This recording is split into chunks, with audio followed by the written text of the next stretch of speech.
you to Meet the Community, a community conversation with Westside families, community leaders, elders, and small business owners. At this time, Farrell and Livingston, if you can come forward and give us an invocation. This afternoon, Father, in your higher being, we're asking that you guide us to be respectful to one another, and that we listen and not try to form rebel. That we respect any differences that we come across, and that we come together as a city to try to make it better for all the residents.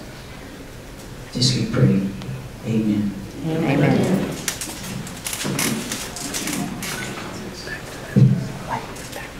Thank you so much, Farrell.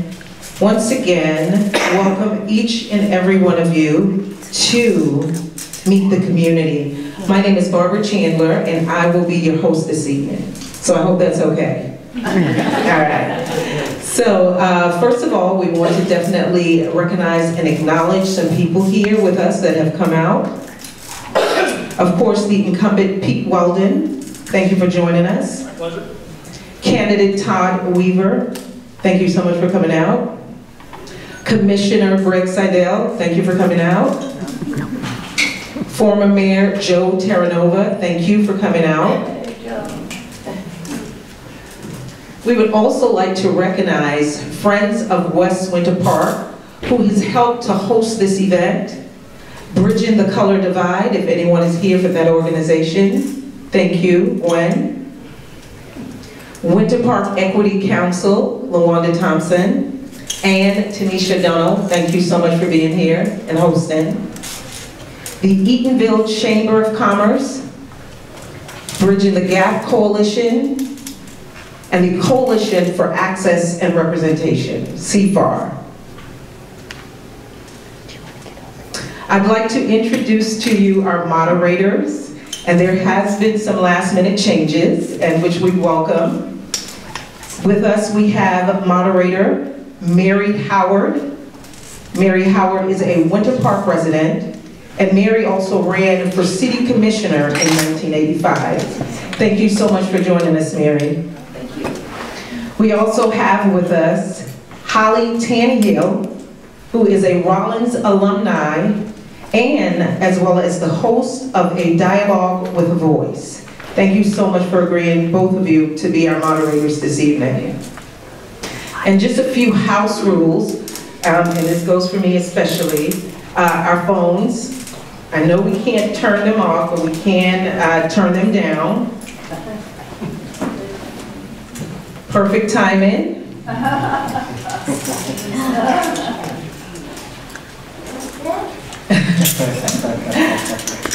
We have identified a timekeeper, Mary Daniels, lifelong resident of Animal Square. Thank you so much, Mary. And just a few rules, once again, just a few reminders. This is not a debate. Each respective candidate here and the incumbent will have 2.5 minutes in which to answer the questions. The questions, the first hour, will come from the moderators, Holly, as well as Mary. And then we will have questions. We will have questions from the audience. We will open it to the audience. And if we need to take a break based on our time, which I'm sure we will do well with, we will be able to do so. At this time, moderators, I am going to turn it over to you. Thank you all so much again for joining us.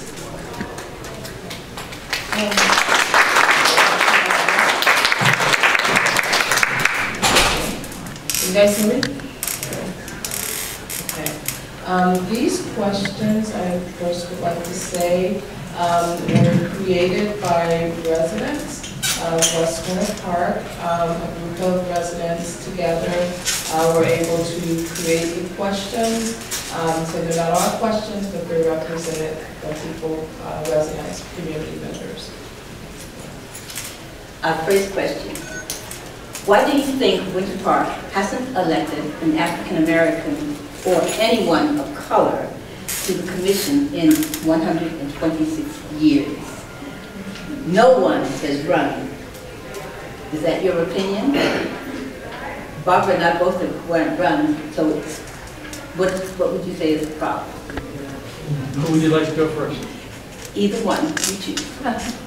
Let's go with the incumbent. Okay, sure. Try me one more time on the question, because I was a little confused about the end of it. Okay, why do you think Winter Park has elected an African American or anyone of color?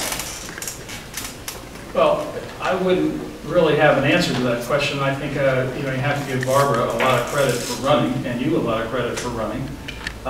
Certainly, the history of Winter Park, traces a Southern reality, which I think today is not acceptable.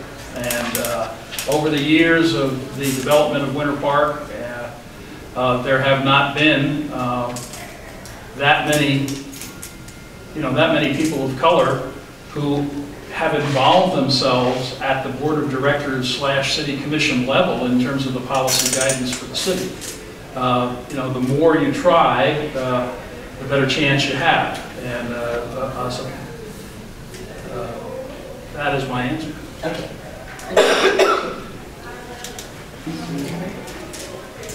Candidate. Thank you. West Winter Park is a unique place. Can you hear me?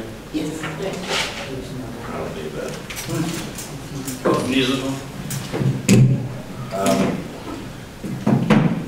And it's a valuable community and a valuable asset. However,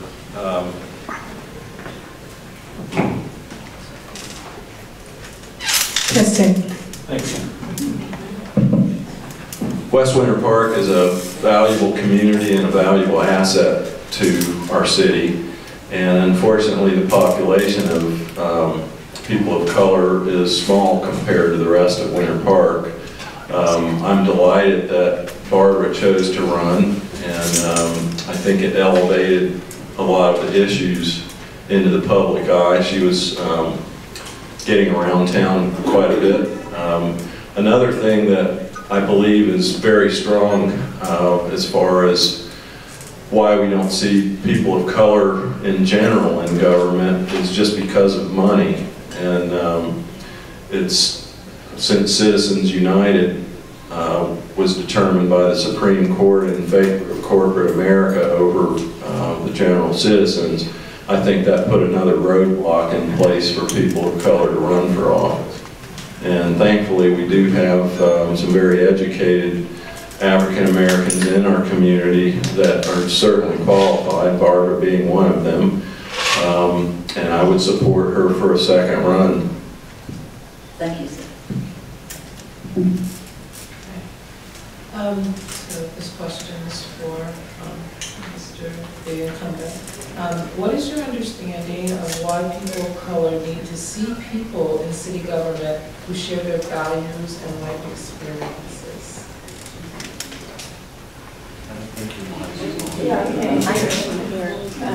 Testing. Just get it closer, maybe.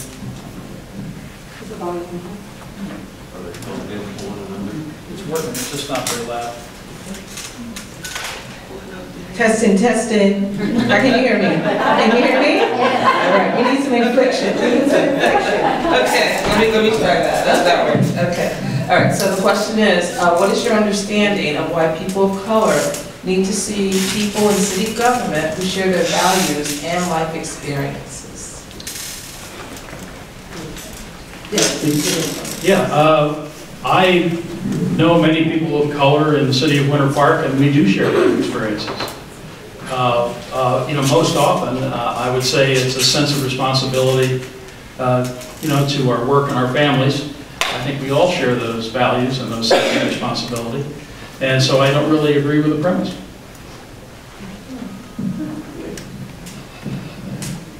Holly, would you mind repeating the question? What is your understanding of why people of color need to see people in city government who share their values and their life experiences? Well, I think it's very important, but everyone's life is unique. I grew up in a family of 10 siblings, and we grew up in rural South Carolina, and the people up the road from me were white farmers, and the people down the road were African-American farmers, and that's where I learned gardening and beekeeping was from Steve Haltiwanger and his family. So I have very different experiences from the incumbent. He came from a very wealthy family from up north. I didn't have a lot as a child. I know what working hard and climbing the ladder is all about. Not all my siblings did as well as I did. But I think hard work and tenacity were two of the things that got me where I am. But, you know, I have empathy for others. I'm a donor to Welborn Daycare and Nursery. I love that place, and I love the program, and I love that they're teaching little kids gardening. I think that's very important. But to say that the incumbent shares life experiences, I don't know about that. Thank you. Okay, so before we go on, this is a gentle reminder, this is a community conversation, not a debate. Okay, so we want to be respectful. Thank you, Barbara. The next question is, in Sarasota and in other cities and counties across the U.S., it has been shown that cities and counties often elect their first person of color after they change to neighborhood home rule, also known as single-member district voting. Single-member district voting allows different parts of the city to vote for their own commissioner, to vote for someone who understands their needs. The alternative is at-large voting. At-large voting is a system we have in Winter Park. If you are elected to the commission, will you vote to place a city charter amendment on next year's ballot, giving Winter Parkers the chance to change from at-large voting to single-member district voting? Are the incumbent, please? Yes, first let me make it clear that my father got up at 5:30 in the morning my entire life to go to work. There's no expectation or false expectations about me are just not acceptable, and I haven't offered any false expectations about my opponent. Also, I earned a full scholarship at Duke University in the MBA program. I went through the ranks at Johnson & Johnson because of my effort and my commitment to my job and my profession, not because I had any advantages over anybody else. So I encourage everyone here to apply that same work ethic to their life. Sir, I apologize for interrupting you, but could you please answer the question? Yes, I have been told that there are state laws concerning the population density that has to be sufficient to qualify for district elections, and I'm not sure that Winter Park meets that requirement. I have no problem understanding it, trying to pursue it, understanding what the rest of the city thinks about it, but I'm not prepared at this point in time to recommend it or to vote for it. I'm happy to bring it up when re-elected to discuss the options and the opportunities and the legal context within which it may be considered. Thank you, sir. Thank you. Other cities have at-large and district commissioners, and I believe our state and national government was divided up that way too, where we have a certain population that's represented by a single member. I'm not sure that Winter Park has achieved that population, but at some point, with the way development's going, we probably will. The West Side community population may be an issue as far as making that district, but I live out off the Lee Road corridor, and I would certainly welcome such a change if the charter could be changed. Thank you, sir. Let's go with the top for this question. Are you in support of holding public meetings where working people can attend? Right. Okay, can you guys hear me? Yes. Are you in support of holding public meetings when working people can attend them?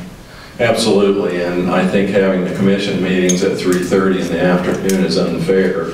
And I believe that's at the root of some of the opaque government that we're seeing right now, where like the Canopy Project has evolved into this thing that we didn't vote for. We're not getting a parking garage, we're not getting a bigger library, and all of a sudden we have an international tourist destination going in our park that was named after an a huge African-American hero. We had plans to have a memorial for him in that park. That's not happened yet. I understand there was a plaque made some time ago that was never installed. And I think it's just another insult to the people on the west side to put this monstrosity in Martin Luther King Park. But going back to the meetings, yes, I think we ought to have a lot more community meetings, and I think there would be less backlash towards the Canopy Project had people been informed right along with the evolution of it. As I understand, people like me that voted for it are no longer for it. It's just gotten out of control. But you are in support of holding public meetings? Yes, indeed. That's wonderful, Todd, thank you. The reality of what we have today is okay with me. I'm happy to change it to 5:30 to 9:30 or whatever hours may ensue if there's a large desire on the part of the public. And but I think the larger opportunity is for the city to do a better job with the technology that's available today. Our video recordings of the meetings are horrible. The audio recordings are horrible. They're not easily accessible. We don't know. I have a hard time finding a particular thing on the website, and I spend hours every month on the website trying to find stuff. So I think part of the solution to the issue of helping people find out more easily what's going on is to use the technologies that are available to us today, and we're not. So when re-elected, I will move more on that front, as I have already with the city manager, and so far I haven't seen much progress, but I'll continue to work on that. Thank you, sir. Are you in support of eliminating rules that keep citizens from directly addressing commissioners and board members during public comments at city meetings? We'll start with you, candidate. Thank you. I do agree with not directing a question at a certain commissioner or the mayor. However, I do think that the commission and mayor should answer citizens when they get up there. 3 minutes is a short time, and people have expectations of something coming from their commentary, and I would definitely like to change that rule. Well, there isn't a rule about being required to respond to a citizen's comment. I have tried on occasion, and I find that it only exacerbates whatever the complaint is, rather than help to move the complaint towards a more factual basis where a constructive discussion can happen. My answer to that, and we do it routinely on the city commission, is that when someone comes forward with an issue, if there's a commissioner who wants more information, they ask the city manager to get with the speaker. On occasion, I've turned to a speaker and said, please check with me after the meeting and let's talk about it, call me, whatever it is. So I agree that there should not be direct addressing of the commission members by name and asking questions in that context, but the commissioners each have a responsibility to respond on an individual basis to such questions on a personal level. And my cell phone number is the only cell phone number on the City Commission's website for an elected official, exactly for that reason. Thank you. All right, you mentioned a little bit about the meetings being recorded and accessed. So will you support expanding citizen access to online meetings by placing multiple or inexpensive cameras at every city commission meeting and board meetings to give citizens better access to meetings? be accordingly. This is for Commissioner Weldon. Yes, that's 100% consistent with what I just said. We have amazing technologies that are very cost effective that can do that.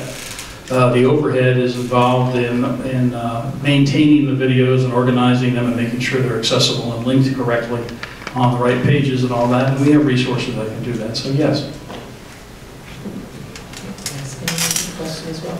I agree. It's very difficult for people to navigate even a commission agenda, let alone navigate the website to find videos and so forth. So I think the city needs to invest in a better server system so we can download those films and, videos and audio from any meeting.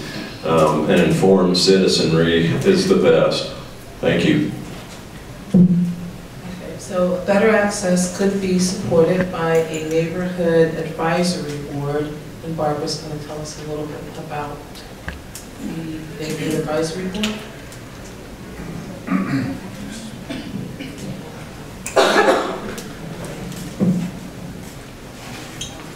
Equalized access to City Hall.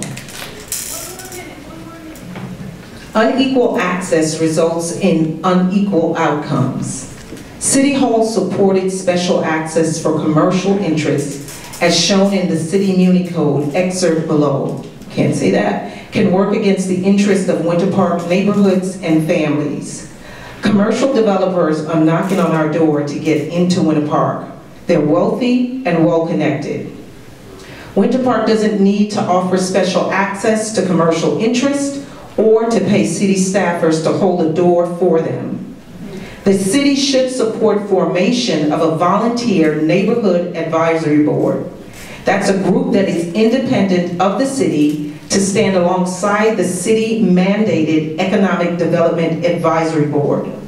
The city can encourage sustained neighborhood advocacy in a revenue neutral way by providing access to existing city resources like the meeting rooms and standard City Hall mailings and notices.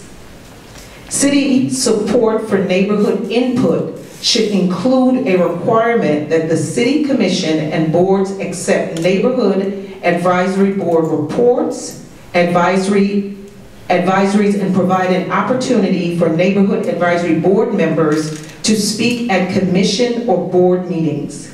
Neighborhood advisory board member testimony would not be subject to public comment rules and limitations. Create a seat at the table for a neighborhood advisory board member, observer, when City Hall meets to discuss new development, proposals, and infrastructure in our neighborhoods, or when comp plan or CRA changes are being considered. Think of it as an early warning safeguard for neighborhoods. The question is... There's something. So the question is, Yeah, so the question is, and this question is for you, for the commissioner, will you support creation of a neighborhood advisory board? There was a lot in that. I am certainly all for involving the residents at every level of government. I would welcome the opportunity to read that carefully. There were a few things in there that caught my eye and ear about not being held accountable for what amounts to the sunshine issues involved, and I think any board would have to be. Anybody involved in the public process in a formal way is by definition subject to the sunshine law. So I think that's one of the things you might want to consider. But send me that write-up, and I'll study it. I'll get back to you personally. Well, I have a good example of how that can work out. When I was chairman of the Lakes Board, actually before I was actually chairman, we had annexed the north shore of Lake Killarney, and there were quite a few people on the south shore and elsewhere that weren't in the city, but we created some alternate slots for them, Langdon Stanley being one of them. He spoke at the commission meeting last night. And they have input because they're affected, and the same way goes for the West Side neighborhoods. There should be more input to the city commission, more access. I would go along with that for sure. But like Mr. Weldon says, there are some sunshine rules that are involved, and it would be a public process where, say, when I'm on the commission, I can't talk privately with Commissioner Seidel over here like I can right now. Those board members would be subject to those laws too, but I think that would be an excellent thing for the West Side community. I think our CRA has really gone south on what it was originally intended to do. One of the things that it was supposed to do was help African American businesses flourish, and I don't know too many of them that are here or that are flourishing, so I'd like to get some input from the citizens on that, and I think a board is a good way to do that. Gentlemen, will you support requiring developers to participate in neighborhood meetings and present project drawings and specifications to affected neighborhoods, and erect story poles on proposed building sites to show citizens the height and footprint of a proposed building before the first board vote on any project?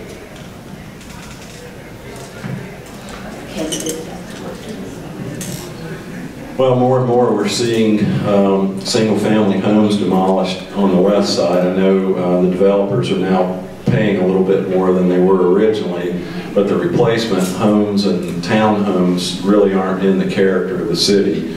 So when I was a developer, our property rights were the zoning that we bought. So if we bought an R1 lot for a single-family home, we built a single-family home, and that was it. There was none of this lot splitting and crowding of neighborhoods, parking garages next to single-family homes. I don't agree with all that. I think the West Side community has been insulted enough, and if there is a way to disclose plans of buildings that are going on the many vacant lots that we have, I think that's a good idea. It's shown to the commissioners, it's shown to construction crews and so forth, and I think the public should know what's coming. Thank you. Can you highlight the issues in that question again, please? Surely. The first one was to present project drawings and specifications to the areas that are going to be affected in the neighborhood, to erect multiple story poles. That means to go out to the site and to actually show how that's going to fit in that area and what you're actually putting there. And that's before you do the first vote. Yeah, there's a misunderstanding, I think, in terms of the process here. The process is that every property owner, including you, can bring forward a proposal. Depending upon the magnitude of that proposal, it goes through various levels of approval. But the essence of the process starts with your rights as a property owner. And it's also your right as a property owner to show an interest in what other people are proposing in your neighborhood. It's not a one-way street, and I think if there are ways that we can build more information into the system so that more people are voluntarily involved and want to express themselves, and I know many of you here tonight are always involved at every meeting and all the time, and that's wonderful. I wish there were another 100 of you, because we get a more diversity of opinion and thought and input as a result. And perhaps the decision would be better if we had a broader cross-section of our community show an interest. And I'll just point out that this body tonight, it's wonderful that you show up, and I know 90% of you I've seen because you're involved. You're involved citizens. Where are the other 20,000 voters in this city?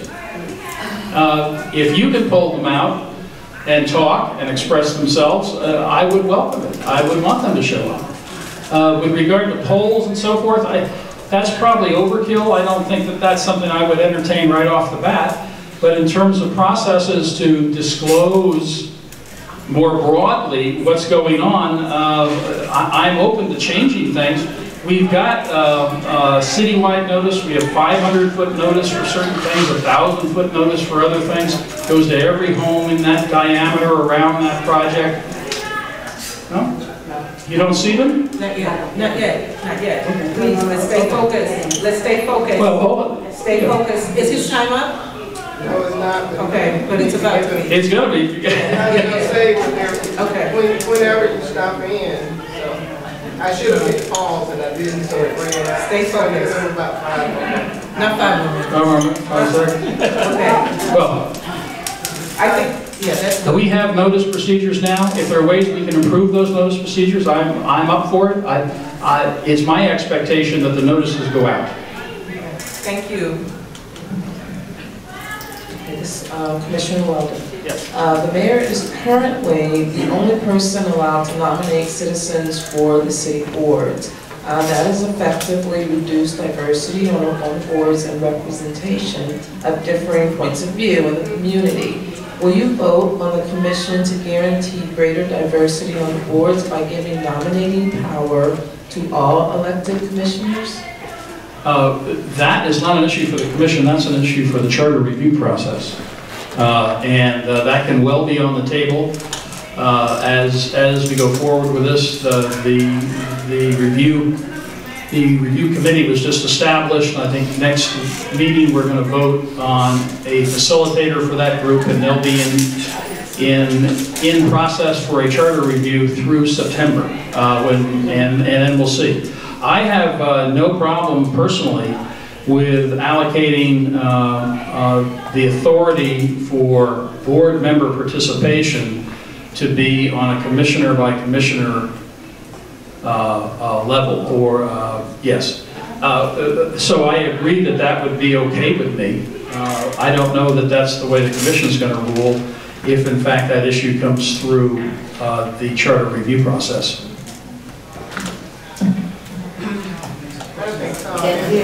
Question prior. Wait, the moderators, to the moderators, the question prior about the story polls, Yes. and we did not have the opportunity. Yeah, I did. You did? Yes. Okay. Yes. Okay. Yes. All right. Okay, Yes. fantastic. And let me say this while I have the moment. So the question and answers, we have about 30 more minutes of that. There is paper and pens, and I can distribute, so you can, make your questions around what's happening. Okay. All right, so carry on. I definitely support a charter amendment change to that effect. And again, I have experience from the Lakes Board. Back when Joe was the mayor and up through David Strong, they considered applicants that were promoted by other commissioners and other people in the community. That's how I got on the Lakes Board. I didn't even know Mayor Strong at the time, but another commissioner nominated me to him, and that's how I was put on the Lake Board. But as my tenure on the Lakes Board advanced to the point of chairman, the new appointees that came in, I spent a lot of time scratching my head wondering why they were there. They didn't know anything about science. They didn't know anything about hydrology. They didn't know anything about docks. And I was wondering why they were even there, because they really didn't serve a purpose on an advisory board. Our mandate was water quality and maintaining vegetation around the lake shores and stuff like that.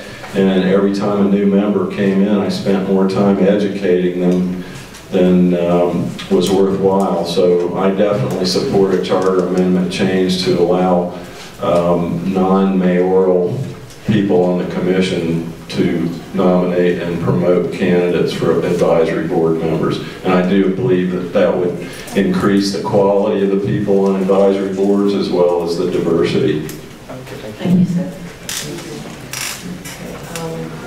We're currently meetings in Tallahassee regarding dismantling of CRA statewide. Barbara, can you read a portion of what the CRA, the Winter Park CRA plan states? So this was taken from the city of Winter Park. Thank you. So the CRA plan was taken from the the City of Winter Park's website. The CRA is guided by the CRA plan. The purpose of the CRA plan is to explore the critical factors that have shaped Winter Park and to identify opportunities to create a quality environment for residents and businesses.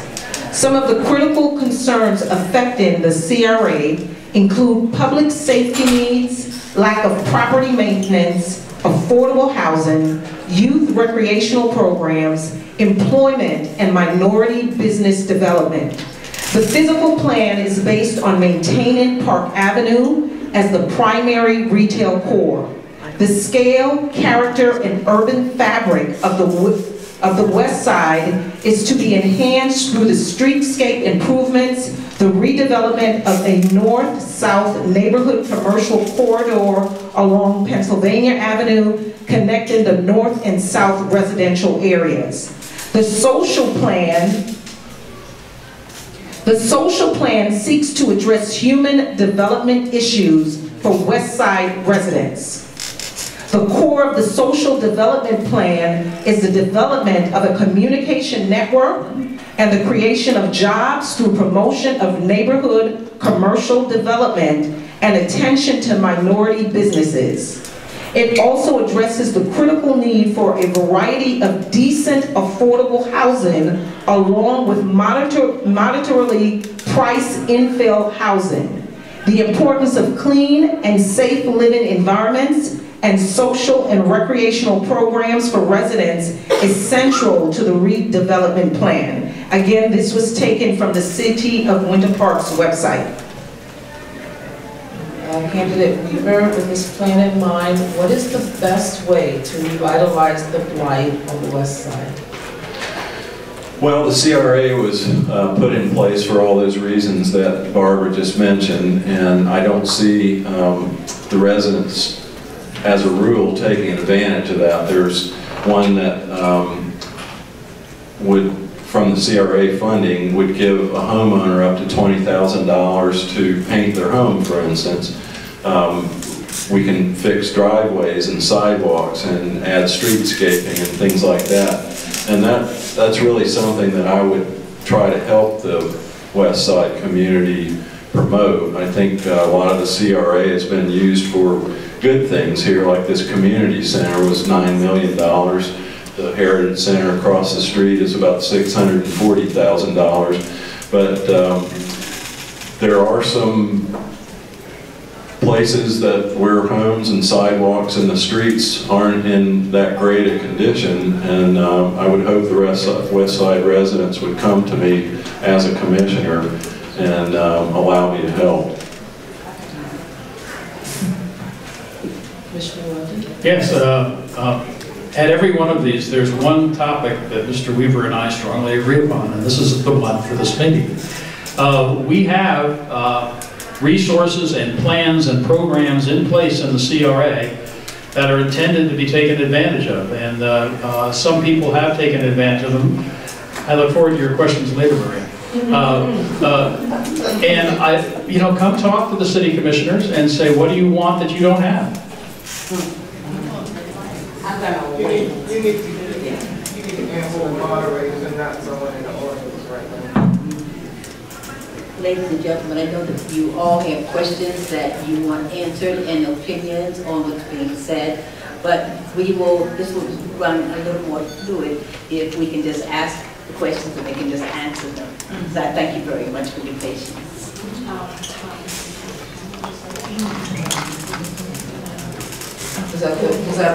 Did you finish your answer? Did you finish your answer? Yes, I am very much interested in addressing the programs that are in place and in encouraging the West Side residents to take advantage of them. Thank you, sir. Conservative think tanks like the James Madison Institute have criticized CRAs in Florida and elsewhere, pointing out that problems with CRAs appear to be systemic. They say that past probes in Florida and around the nation have revealed both mismanagement and cronyism, and that a 2009 study in 173 Florida jurisdictions found a deep disconnect between their stated goals of reducing blight and the content of their redevelopment plans. They also note a recent grand jury finding that, unlike general purpose governments, CRAs are free to solicit a particular person or company to do a specific project without a competitive bidding process? Do these problems exist in Winter Park? And what will you do to redirect use of CRA funds back to their original purpose? I'm sorry. Thank you. Yes, the CRAs have become a problem, and cronyism is definitely a cause. And you know, when I was a developer, I always went out for multiple bids, so I think that makes perfect sense to do that on a CRA level. The state legislature right now is considering changes to CRAs and sunsetting them early. If ours doesn't get under control, I would support that, but I think there are things we can do as a community to get the intent back in line and serve the community that it was meant to serve. I've followed this question as a commissioner for the past 3 years and looked closely at our CRA funding and history. The reality is that half of the money that's been generated by the CRA has gone to social programs, including this civic center, $1 million to the land trust, purchasing 40 lots that have been used by Habitat for Humanity, and endless other investments in the social fabric of the West Side. The changes that have occurred simultaneously are responsible for generating the money that made these investments possible. The city borrowed $9 million against the future revenue of the CRA to build this building. If this is not a social asset, I don't know what is. I think that this CRA, given that it's 50% of the money up to this point has been allocated to social endeavors, has done an exemplary job and is not an example of the bad cases that I know exist throughout other places in Florida. With regard to the future, this CRA will expire under normal circumstances in 2027. That's 8 years from now. We expect to see a lot of incremental revenue that'll be available to apply to things like redesigning, improving MLK Park. We just agreed this past year to spend, I think it was $400,000 of CRA funds to put decorative lighting throughout the West Side. I propose that we spend some of the CRA money to accelerate undergrounding on the west side of our electric. That did not pass, but I saw that as an opportunity to spend the money wisely and for the benefit of the residents. So I support the current CRA structure. The way the money's spent is determined by the CRA board, which is the city commission, plus one representative from Orange County. And the makeup of the commission will determine how that money's spent in the future. And I believe my history and experience in spending money, investing money wisely is appropriate and would serve your interest well. You say. Will you vote as a commissioner to use CRA funds and other means to improve and prioritize community services like providing additional public transportation to members of the community, especially our elderly citizens at senior communities like the Plymouth, who are unable to access the entire Winter Park community? Yes. Candidate Weaver. Thank you.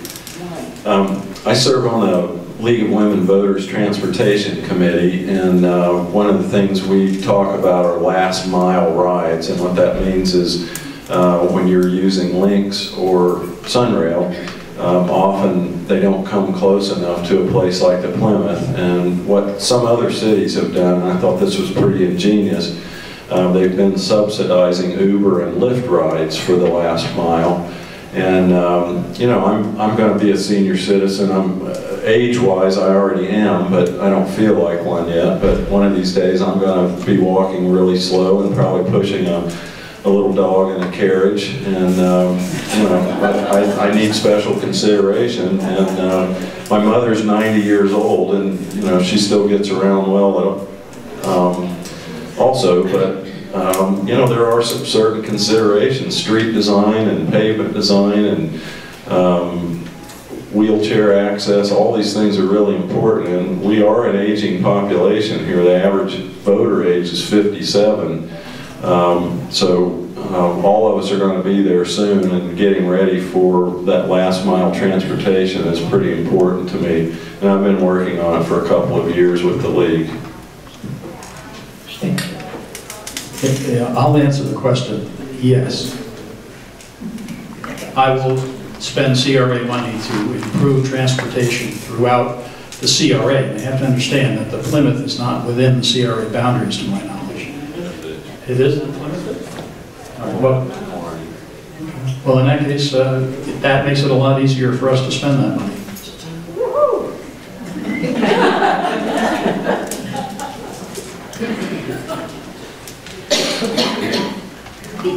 You finished that? Thank you. The 2018 CRA annual report states that 50% of all Winter Park businesses are within the CRA. What are your plans to increase diversity in Winter Park by promoting minority-owned businesses within the district? I'm always first. Okay. I would love to see more minority businesses. I'm a business owner. I have two myself, but we paid cash for everything. We have no debt. And it's tough to start a new business. And I think CRA money was meant to do that. And if anybody has a good idea, I have a pretty good business acumen, and I'll be more than happy to help. And if we can help with CRA money, I think that would be great. But we talked about the word fabric earlier, and there's a whole lot of push to use CRA money to develop commercial properties. And if you do the math, 80% of our tax revenue comes from single-family homes, and single-family homes are the fabric of our neighborhoods. And what I see with a lot of homes being torn down and replaced by non-standard housing or commercial properties, I think is eroding the fabric of our neighborhoods. And furthermore, if you increase commercial property by 50% in Winter Park, it only adds 10% to the tax rolls. So I am not in favor of mowing down single-family houses to put up hotels and other non-needed commercial enterprises just to do that, just because a developer or an investor wants to do that. I think we have to save our neighborhoods, and by not using CRA money for inappropriate industry in our city is a good idea. I would like some examples of Mr. Weaver's claims so that I can understand what he's talking about, because in 12 years of serving the city, I have never seen a single CRA dollar go directly to anything that was appropriately called a commercial interest, in the sense that it was a unique thing for that one commercial interest that wasn't also available for residential. Please provide me with some details. I have also not seen any single-family homes that were occupied, that were removed for some commercial non-residential use. Perhaps you could show me those as well. Let me see here. The substance of the question again was what? Okay. In 2014, CRA annual report states that 50% of all Winter Park businesses. Speak in the mic, please. Oh, I'm sorry. I thought it was too loud. Okay. The 2018, was that, huh? Yes, ma'am. Okay. Thank you.